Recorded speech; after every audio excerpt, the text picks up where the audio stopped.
இன்னைக்கு என்ன ப்ராடக்ட் பார்க்க போறோம்னா, நெறைய பேர் என்கிட்ட கேட்டிருந்தீங்க. அக்கா நீங்க பருப்பு போட்டு வைக்கிறதுக்கு, மில்லட் போட்டு வைக்கிறதுக்குலாம் ஒரு டிஸ்பென்சர் காமிச்சிருந்தீங்க. அதே மாரி அரிசி போட்டு வைக்கிறதுக்கு, கோதுமை போட்டு வைக்கிறதுக்குலாம் கொஞ்சம் பெருசா இருக்கான்னு கேட்டிருந்தீங்க. அதுக்கு தாங்க இன்னைக்கு கொண்டு வந்திருக்கேன். இந்த ப்ராடக்ட் அரிசி போடுறதுக்கு இல்லைங்க. இதுல நான் மில்லட்ஸ் போட்டு வச்சிருக்கேன். மொத்தமா 6 கம்பார்ட்மெண்ட்ஸ் இருக்குங்க. இங்க கெட்டு போகாம இருக்கறதுக்கு கிராம்பு போட்டு வச்சிருக்கேன். ஆல்ரெடி நான் சொன்ன மாதிரி நீங்க வேணுங்கிறத இத பிரஸ் பண்ணீங்கன்னா போதும். கீழ ஆட்டோமேட்டிக்கா வந்துடுங்க.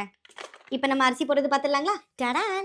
இதுதாங்க அந்த அரிசி போட்டு வைக்கிற கண்டெய்னர். இது வந்து 5 கேஜிங்க. 10 கேஜிலயும் இருக்கு, 15 கேஜிலயும் இருக்குங்க. இப்ப இதோட ஃபியூச்சர்ஸ்லாம் பார்த்துடலாங்களா?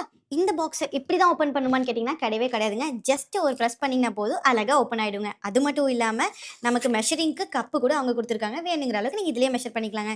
இதுல இன்னொரு ஸ்பெஷல் என்னன்னா, இதுலயுமே பூச்சி பிடிக்காம இருக்கறதுக்கு இந்த இடத்துல ஒரு ஸ்பேஸ் குடுத்துருக்காங்க. இதுல நீங்க கிராம்பு போட்டு வச்சுட்டீங்கன்னா, பூச்சியே பிடிக்காதுங்க. இதுல நீங்க அரிசி மட்டும் தான் ஸ்டோர் பண்ணணும்னா கிடையாதுங்க. நீங்க கோதுமை மாவு போட்டு வச்சுக்கலாம், ராகி மாவு போட்டு வச்சுக்கலாம். நீங்க என்ன வேணுமோ போட்டுக்கலாங்க. இந்த 2 ஸ்பேஸ் சேவிங் ப்ராடக்ட் உங்களுக்கு வேணும்னா, மறக்காம என்ன ஃபாலோ பண்ணிட்டு கமெண்ட்ல லிங்க்ன்னு அனுப்புங்க.